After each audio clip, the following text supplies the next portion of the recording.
Cool. We're getting started now with our lecture on threat modeling. Cool. So again, we had just discussed threats, vulnerabilities, and risks. We have a vulnerability as some kind of hole or weakness inside of a system. We have threats as something that acts upon that weakness. And we have the risk as that combination of a threat and a vulnerability hitting each other. Sometimes we even incorporate the probability of that happening. Sometimes we incorporate the impact of that event happening. So let's take an outline of what we're going to talk about today. We're going to categorize our threats. You're going to have like a Pokedex here and kind of be able to determine what each threat is and give it a category. We're going to talk about the actual threat actors that we have. We're going to talk about how we model the threats. Again, this is that game of, you playing chess by yourself. You have to be able to think about how your adversary is going to think so that you can defend yourself. Okay, so we're going to talk at the top level right here of threats. We can break it down into two categories, two at the top highest level of threats. Okay, we have our known threats.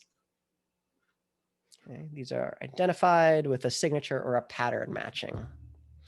These are threats that I can find by either, right? Like there's malware. I take the hash of the malware. It matches a known hash. Okay, this is a known threat.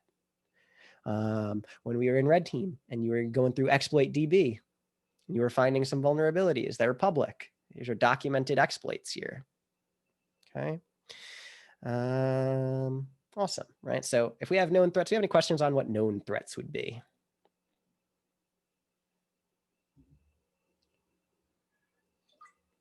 Right. Things that we've already are familiar with. Unknown threats, right? These are the things, right? The opposite. We can't identify it directly with signature or pattern matching. We can't just Control F, look for this malware. Oh, damn. I wanted to make you guys give examples, but here we have examples here. Sorry, I accidentally put it on. But one example of this would be a zero-day exploit. No one knows about it already. No one knows about it yet. So you can't find it by looking for a signature or looking for some kind of pattern, right? This is an unknown threat or vulnerability. We have obfuscated malware.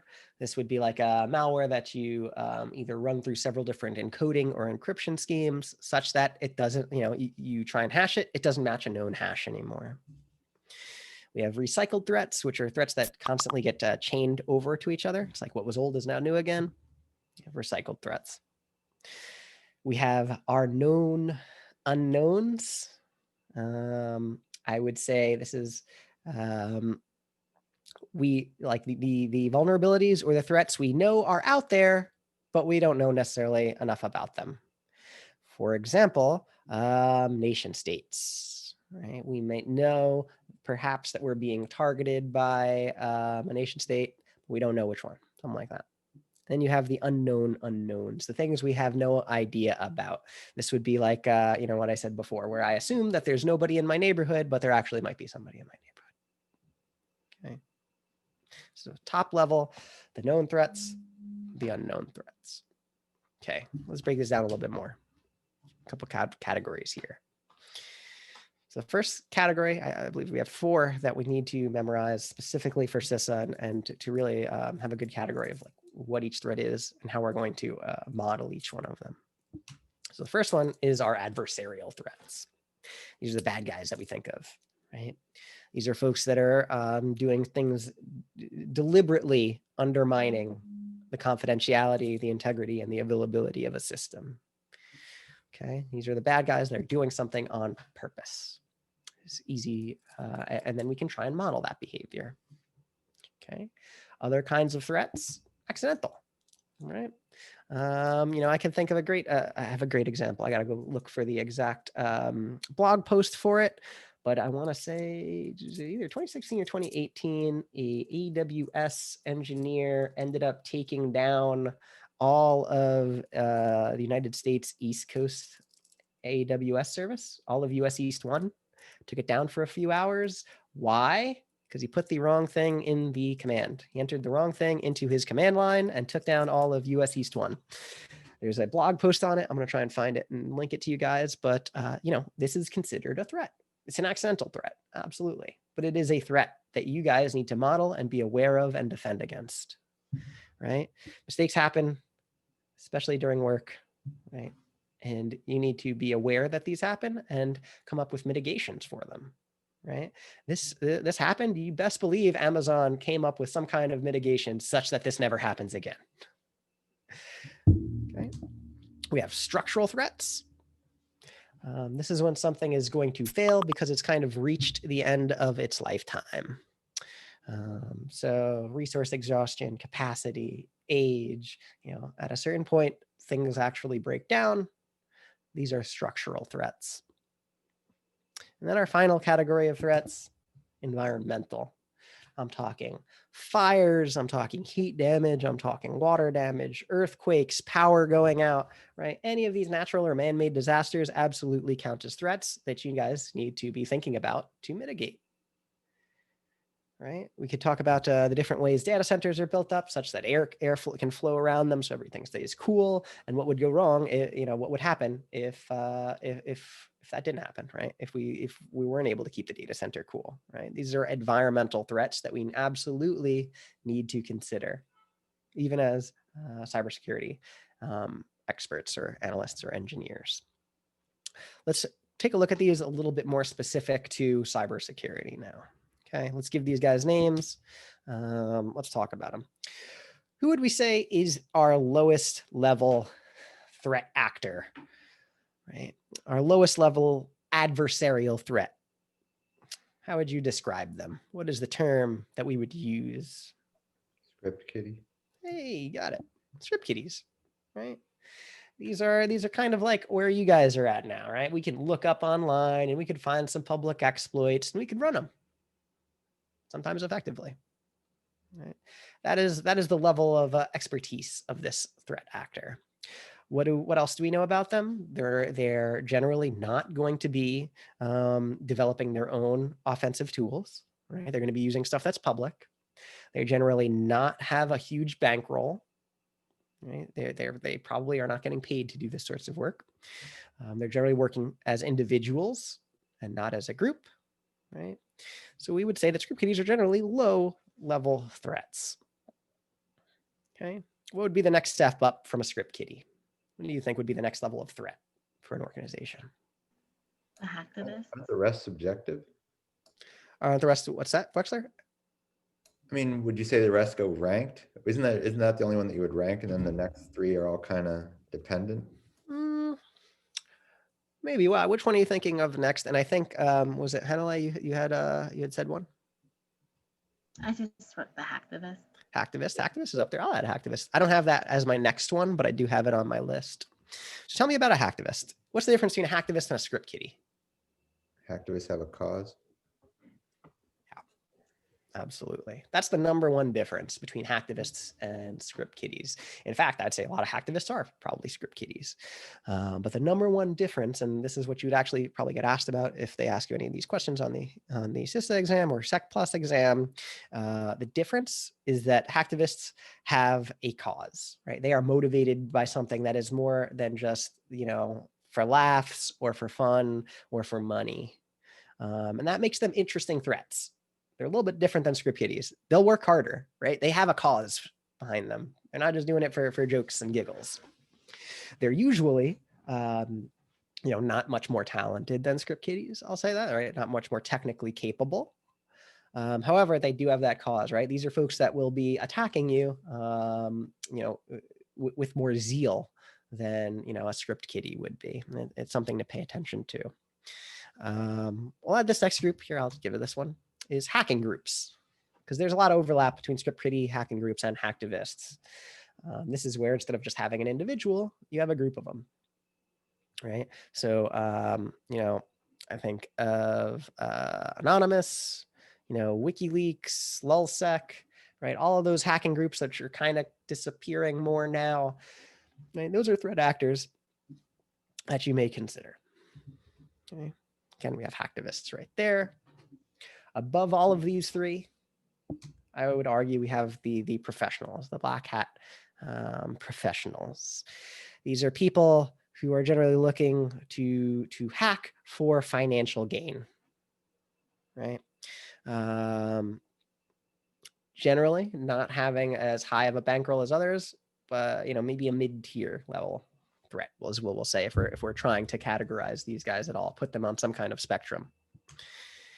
Bleeding from black hat professionals, we have organized criminal gangs, right? Absolutely a few of them. There's a couple based out in Russia that do tons of shoot, why am I blanking on the word now? Have a ton of hacking campaigns. I know there's a few in North Korea as well. Sometimes, and again, this depends. This is doing your threat intelligence to understand these groups. Sometimes they are bankrolled by nation states. Sometimes they aren't. Sometimes all their whole goal is just to make money or to steal proprietary information. Sometimes they are doing those things with the help of foreign governments, because you absolutely believe there's evidence that China and Russia are using organized criminal gangs, right, as a kind of proxy cyber attacks on the United States and other countries. Were you trying to think of Gustafer? Gustafer? No, I wasn't thinking of the actual Okay. name, but I know that is, yeah, you're right on the money there, right? This is that fine line between, are they an organized criminal gang or are they actually working for a Russian government? Yeah, there's a spectrum of it, and it bleeds. And that brings us to, the top, the biggest leviathans in the ocean here, and that is the nation states, right? These are going to be hacking groups that are supported by countries' military and government, right? They're, think of things like going after power plants to attack a government, right? This is an nation states that might do a commercial attack to have political influence, right? Absolutely have been nation states that have attacked power plants to gain political influence. Is Right. the United States considered a nation state? Yes. And if we're gonna try and list the top 7-ish nation states that I would want you guys to, I guess, be aware of, as these are the big cyber big dogs, the leviathans in the ocean. You got United States, Israel, North Korea, Iran, UK, Russia, North Korea. Those are the big ones. And China. And all of them have their own behaviors. We're going to talk about that much more later on when we start, talking about different attack frameworks. But they all have different behaviors. They'll all have different indicators of compromise, right? And they all have different motivations. North Korea is known for hacking for financial reasons. Russia is known for hacking political reasons. It really depends. It's really interesting and exciting stuff that you guys will be reading. But this is how we can classify our threat actors, and this is the spectrum of adversaries that we have to deal with. Okay. Sorry, I had a question. Sure. I just always wanted to know, what would Anonymous fall under? Because I really don't know what they hack for. They would fall under a hacking group / hacktivists, right? Anonymous, what do they hack for? They're not as big as much anymore. I've known that they've, hacked for joking, and then they've hacked to kind of like they have some kind of motivation, some kind of, usually either like a social or political motivation behind them. There's a good Darknet Diaries episode. There's always a good one of this one guy. I can't remember. Maybe if anyone's heard it, he was a hacktivist. I'm pretty sure he ended up, I forget exactly what it was in this episode, hacking SeaWorld or something like that. He really hated how they were treating the whales. So I don't know where I was going with that, other than, that would be under hacktivist or hacking groups. That's where they would fall. Cool. So anyway, we've got tons of questions that we have to ask now that we're kind of modeling our threats. Once we've decided, hey, this is a potential threat for us, right? If we're thinking about a school, right, let's say just a local high school, when they model their threats, they're probably not going to think about nation state actors as one of their threats, right? They probably have much more likely threat from, some script kiddie students that are trying to maybe change their grades, something like that. So we have a lot of questions that we have to ask. right? We have to ask, like, how can any of these attacks be performed on us, right? How are we going to be attacked? We're going to ask, what are the impacts if we have a breach in CIA, right? What happens if a nation state gets access to, pretty much everything inside the federal government, like from SolarWinds? Like, what is the impact of this kind of event, right? We have to know this so that we can talk about risk, talk about how likely it is for this risk to be actualized. If it's not very likely, maybe we don't have to deal with it so much, right? That can be a justification, absolutely. And I want you guys to feel empowered, as you become cybersecurity professionals, to be able to deal with risk and realize, hey, this would be bad if it happens, but it has such a small chance of happening that we will maybe put in place some kind of other mitigation or something like that. Okay. I'm gonna ask, what mitigations do we currently have in place? If shit hits the fan, what do we have in place in case something happens? Right? These are all the questions that you're going to be asking yourself constantly, like almost every day, especially a blue team phase. But really, as an analyst, these are the things you're asking yourself. You're managing risk. Okay. So let's talk about how we can model our threats. Okay, and there's a whole bunch of different kinds of ways we can do this, but the overall goal is to identify and assess any possible threat actors, any of their attack vectors, right? So the actual people doing it and how they're going to do it, and see how they pose risk to the security of an application or a network or a system, right? So first thing we do, define our scenario. What are the business requirements? What do we need to have up, right? What do we need our business, like what systems need to be available in order for our business to function, right? You have to always be thinking about that. Then we say, hey, what are our assets? What are the things that we need to protect against, right? Thinking back, NIST framework, right? Identify. This is part of it. Once we have what our business actually needs, we have to look through all of the assets. Why do we care about them? And then, put on your black hat and think, what do our attackers want, right? What are they looking for to do? If you are a bank, right, and I've just told you you're doing your threat intelligence and you find out North Korea is, potentially targeting banks with ransomware, right? This is something that you should be aware of and start thinking, well, what would they try and do? How would they try and get in? Right? You have to really role play as the bad guys.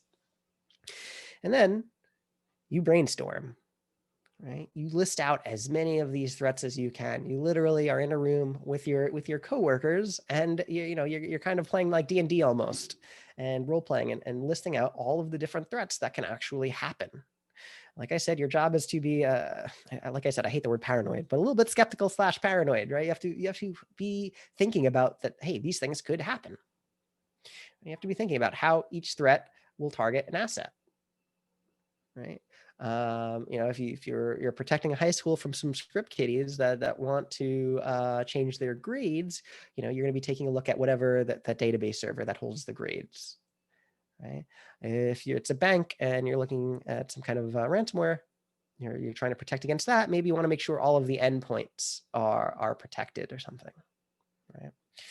And once you've listed out all of these threats, we said, okay, nation state, different nation states, script kiddie students, hacktivists, because our organization's doing things that are questionable, right? You've listed out all of these potential threats.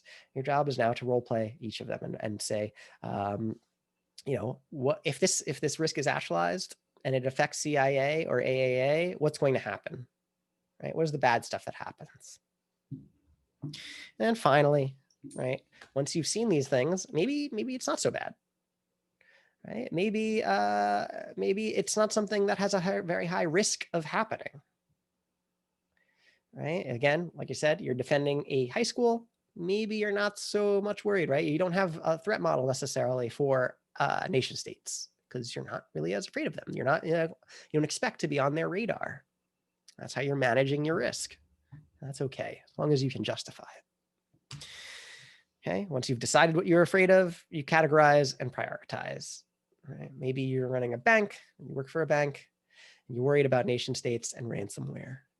because you've seen, recently in the past couple of weeks, another SOC has, put out an alert that says, okay, Russia's doing this thing or North Korea is doing this particular thing. Here are the indicators of compromise, right? Well, you say, well, this is my number one threat. This is what we're going to manage first. This is what we're going to try and mitigate first, right? This is what we're going to model first.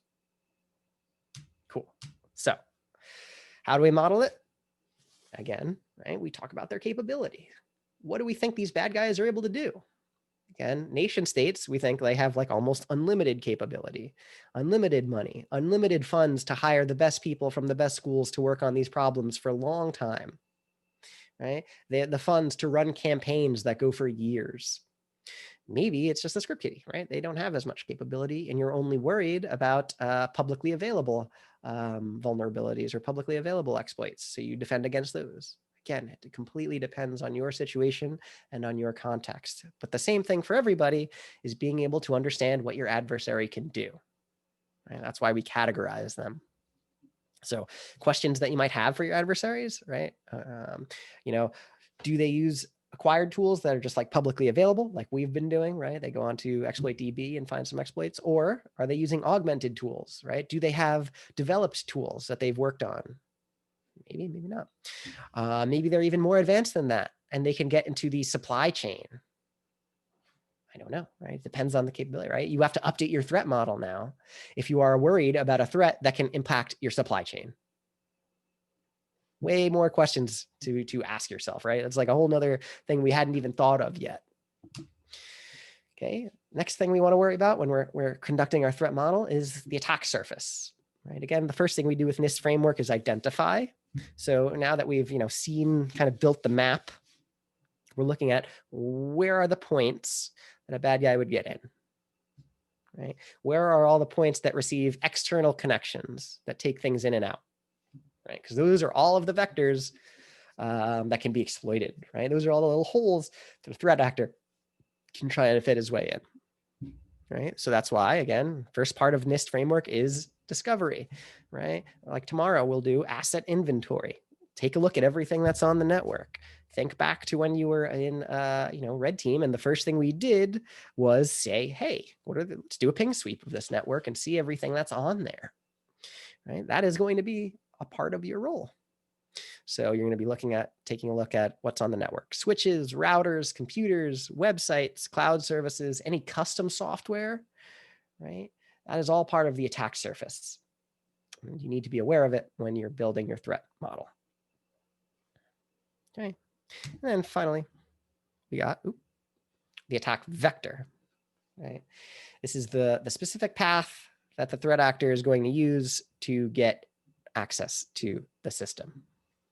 And generally there's 3 different paths. You will always be able to memorize them because they're kind of like the 3 different controls that we use to protect ourselves. They're on every single cybersecurity poster, but they are the human aspect, right? Getting in through human, maybe phishing, something like that. There is the actual cyber aspect, getting in through a actual, exploit, something like that. And there's the physical aspect, being able to physically break into a system and getting in that way. How will you always remember that? And how will you remember these controls? Well, they're on every single cybersecurity poster. Every single cybersecurity poster you look out there, it will have a lock, it will have 1s and 0s, and it will have the people in the suits. All right, there you go. Your lock is your physical, your 1s and 0s are your cyber aspect, and the people in the suits are the people, right? Those are your attack vectors. Cool. Right, so this is generally how, as we go through blue team phase, I want you guys to be modeling your threats, right? So we've, you categorize your threats, and then you model how they'll behave. What are their capabilities? What is your attack surface? And what are the potential attack vectors that this threat will use? This is the number one way that we're going to be doing our threat modeling. Okay, cool. Of course, there are other ways. I believe your book explains a couple of them. And again, there are no wrong answers for how you're going to model your threats. But they're different kinds of mindsets. And again, it depends on the context. So there's vulnerability first. This way, you take a look at all of your vulnerabilities. Maybe run a whole bunch of scanners, vulnerability scanners on all of the assets, and you categorize them based on your threats. Right? Create a model based on your relevant threats. These are my vulnerabilities. Well, I only have to worry about threats that can affect these vulnerabilities. That's one way you can go about modeling your threats. There's nothing necessarily wrong with it. There's tool-based. This is using generally some kind of external tool to model your threats. Microsoft has one. Generally, these things will create like data flow diagrams, so you can kind of take a look and it'll suggest common threats to you. Not as creative to me. So I generally like the vulnerability first or the threat model I just showed you. Okay. So what's our summary? Okay, we have categories for threats, and we're going to model them depending on their category, right? Categorizing things helps us, right? It helps us determine how severe a particular threat will be or impact will be if a risk is actualized, and the likelihood of it, right? Again, it depends on your organization. Context is everything. The threat models will help us define what's in scope, what do we actually need to defend, and what do we not care about. And the only thing we need to defend against is what's in the threat model. If it's not in our threat model, we're not defending against it. If that sounds stupid because, hey, we should be defending against it, that means you need to update your threat model, right? The threat model is what's going to guide us in our defense. Cool. So that's my quick talk on threat modeling. We're going to actually practice some threat modeling today. So in the workshop, let me grab it. Normally we'd play a game at the end of the day. Apologize, it's harder to do remotely. I'll see if I get Veer to help us out, but we might not be able to. So for the remainder of the day, we're going to be working on section 4, which is threat modeling. And you're going to go through here and you're going to take a look at a couple of different models, a couple of different organizations, and we're going to model threats for each of those organizations. So again, we're going to take a look at a personal threat model where you and your partner will, imagine what threats do you as an individual have. Okay. If you don't believe you have any threats, you can use a popular persona or someone that you know online, someone like that. Right? That might be more interesting to you. Okay, we have Full Stack Academy. Again, you're going to be talking about here. Create a threat model for the Full Stack Academy Bootcamp Prep course.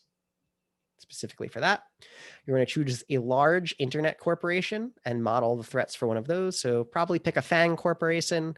If not, you can choose one that you like, but just a large one. And then specifically, I always like this one the most, journalists. A little time lean maybe now, but go ahead and we're going to add threat models for journalists. And finally, before we all come together, we're going to start talking a bit of some remediations for how we defend against threats. Okay. So what are we going to work on? I'm going to split us out into breakout rooms again, just like earlier. We use the same partners from before. Let me stop share. Same partners from before. We're going to do a 90-minute sprint on modeling threats. I'm going to do the same thing with the fellows where we'll start coming through in about 20 minutes or so. We'll come through the other way around maybe this time. Actually, maybe we'll do it random. Nobody knows. You just be ready. Do you have any questions before we get started?